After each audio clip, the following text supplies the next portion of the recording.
Herkese merhaba, mutfağıma ve kanalıma hoş geldiniz. Bugün sizlerle birlikte Ramazan için hazırlayabileceğiniz çok lezzetli, içi yumuşacık, dışı gevrek bir içli keti tarifim olacak arkadaşlar. Hemen tarife geçiyorum.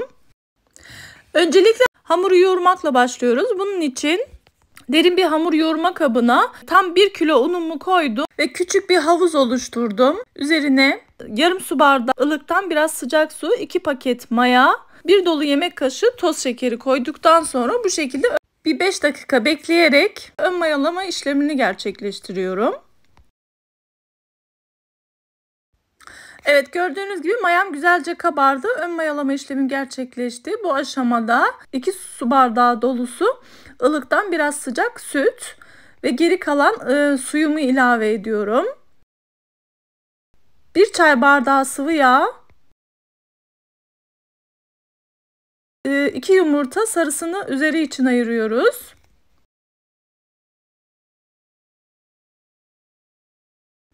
Ve 1,5 tatlı kaşığı tuz. Evet, tüm malzemeleri ilave ettikten sonra spatula yardımıyla bu şekilde karıştırıyoruz. Bu aşamadan sonra artık spatula değil de elimle yoğurmaya devam edeceğim. Yoğururken de 1 su bardağı yanıma un aldım ve onunla böyle sadece hamuru toparlamak için kullanacağım. Ne kadar kullandığımı hamur yoğurduktan sonra belirteceğim arkadaşlar. Burada bir hatırlatma yapmak istiyorum arkadaşlar. Eğer videomu sonuna kadar izlerseniz beğenmeyi ve bir sonraki videolarımdan haberdar olmak için bildirimleri açıp kanalıma ücretsiz abone olursanız çok mutlu olurum. Bir de beni diğer sosyal medya hesaplarımdan da takip etmek isterseniz eğer aşağıya linkini bırakacağım. Oradan ulaşabilirsiniz. Yorumlarınızı da çok merak ediyorum. Beni yorumsuz bırakmayın inşallah. Bir de kanalımı sevdiklerinizle de paylaşabilirsiniz. Evet, gördüğünüz gibi masamı unladım. Artık hamurumu masanın üzerinde yoğurmaya devam edeceğim. Bu aşamayı mutlaka atlamayın arkadaşlar. Özellikle hamurunuzun kaliteli bir hamur olmasını istiyorsanız bu aşamayı mutlaka yapmanızı kesinlikle tavsiye ediyorum. Hamurumuzun kıvamı oldukça yumuşak olacak. Ele yapışan bir hamur olacak. Dolayısıyla ben 1 kilo undan sonra yaklaşık yarım su bardağından bir parmak fazla un kullandım. Bu kadar kullanmanız tam yeterli olacaktır. Hamuru yoğurdum. Tekrardan hamur yoğurma kabıma aldım ve 1 saate yakın sıcak bir ortamda mayalandırıyoruz. Evet, hamurumuz mayalanırken biz şimdi ketemizin iç harcını hazırlıyoruz. Bunun için tavayı ocağıma aldım. 1,5 su bardağı unumu koydum ve bu şekilde spatula yardımıyla sürekli kontrollü bir şekilde karıştırarak unumuzu kavuruyoruz. Ne zaman ki unumuz böyle rengi biraz esmerleşti ve kokusu çıktığı zaman tereyağımızı ilave ediyoruz. 100 gram tereyağı yeterli olacaktır. Evet, artık bu aşamada tereyağımı eklemeden önce de ocağımın altını orta hararete getirdim. Şimdi tereyağım eriyene kadar tekrar unumu kavurmaya devam ediyorum. Zaten unun sıcaklığıyla tereyağı çok çabuk eriyecektir. Gördüğünüz gibi tereyağım eridi ve unum topak topak olmaya başladı. Bu kavurma işlemini başka bir yöntemle de yapıyorlar ama ben kesinlikle bu şekli tavsiye ediyorum arkadaşlar. Daha rahat oluyor. İlk etapta normalde yağ koyuyorlar. Daha sonra unu yağın üzerine koyup kavuruyorlar ama o şekilde bayağı bir zor ve yorucu oluyor. O yüzden unu önce salt haliyle kavurup daha sonra tereyağını eklemenizi tavsiye ediyorum. Evet, bu aşamada söylemeyi unuttum. Silme yarım çay kaşığı tuz ilave ettim una. Evet, unumuz kavruldu. Onu soğuması için kenara alıyoruz ve diğer taraftan da ketemizin aralarına sürmek için yarım paket tereyağımızı eritiyoruz. Evet, gördüğünüz gibi tereyağımız eridi. Artık ketemizi yapmaya başlayabiliriz. İlk etapta ketemizin yufkalarını rahatlıkla açmak için 1 su bardağı unun yanına 1 çay bardağı da nişasta ekliyorum. Gördüğünüz gibi hamurum çok güzel kabardı. Pufur pufur oldu. Tam istediğim kıvamda. Şimdi içindeki gazın çıkması için bu işlemi mutlaka yapıyoruz bu şekilde. Bu sayede hamurumuz ekşi kokmayacaktır. Evet, hamurumu masanın üzerine aldım. Bu şekilde uzun rulo haline getirdim ve hamur kartı yardımıyla küçük küçük parçalara böleceğiz.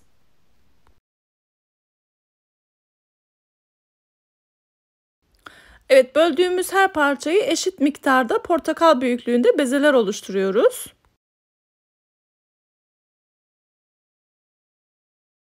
Evet, gördüğünüz gibi bezeleri oluşturdum. Üzerinin kurumaması için altını unladığım tepsiye alıyorum ve üzerini streç filmle örtüyorum. Şimdi ketemizi yapmaya başlıyoruz. 2 tane bezemi aldım. Aralarına ununu bolca serpiyorum ve merdane yardımıyla bu şekilde büyütüyorum. Açarken üstündeki küçülecektir. Küçüldüğü zaman hamurumu tekrardan ters çeviriyorum ve ikisinin de aynı boyda olmasını sağlıyorum gördüğünüz gibi. Evet, bu arada tekrardan üstündeki hamuru kaldırıyorum ve tekrardan unlayıp açmaya devam ediyorum. Bu aşamadan sonra artık hiçbir şekilde un eklemeyeceğim.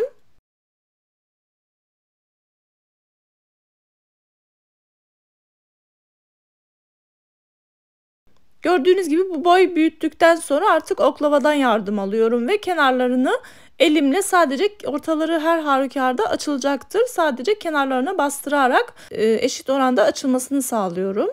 Gördüğünüz gibi hamurumuz hem yumuşak yoğurduğumuz için çok çabuk açılıyor. Hiçbir şekilde uğraştırmıyor. Yani en fazla 3-4 seferde açılıyor gördüğünüz gibi. O yüzden gerçekten bu yöntem çok pratik. Kesinlikle tavsiye ediyorum. Bu şekilde büyütebildiğiniz kadar büyütün lütfen. Hamurun ince olması makbuldür. Hiç kenarları yırtılıyor diye hiç önemsemeyin. O her halükarda olacaktır. Bu arada benim telefonum ara ara böyle buzlanmalar oluyor. Onun için kusura bakmayın. Evet, gördüğünüz gibi yufkamı açtım bu şekilde. Şimdi eritmiş olduğum tereyağını her tarafına orantılı şekilde dağıtıyorum.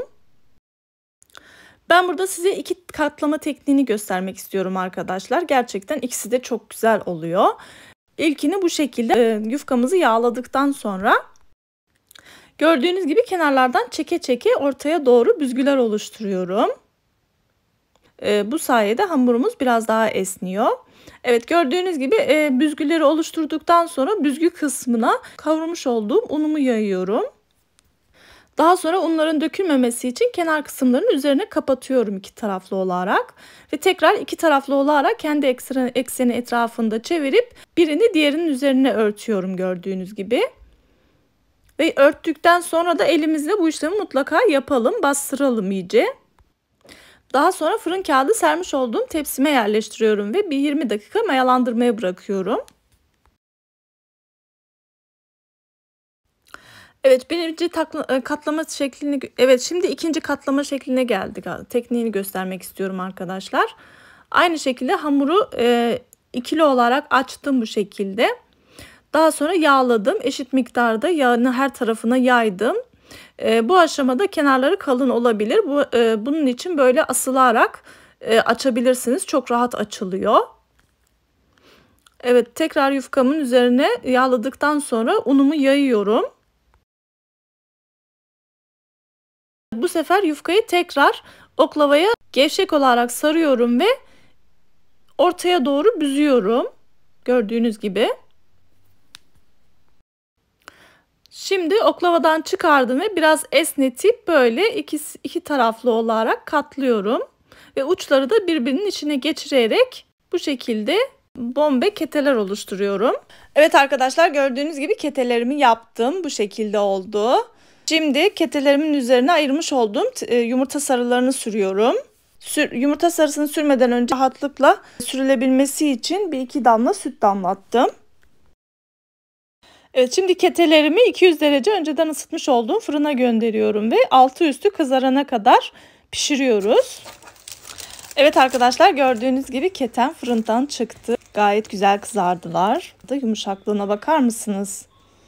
Çok güzel görünüyor gerçekten. Bir tanesi rahat 2 kişiyi doyurur. Şu an tadına bakmak için sabırsızlanıyorum.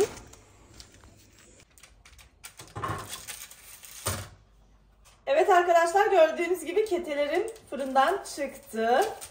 Bu 2 tane büyük olanı ilk önce pişirmek istedim. Şimdi bakar mısınız yumuşaklığına? Of of of of. Dış tarafı böyle çıtır çıtır, içi yumuşacık, pamuk gibi. Hemen şimdi sizin için şöyle bölmek istiyorum.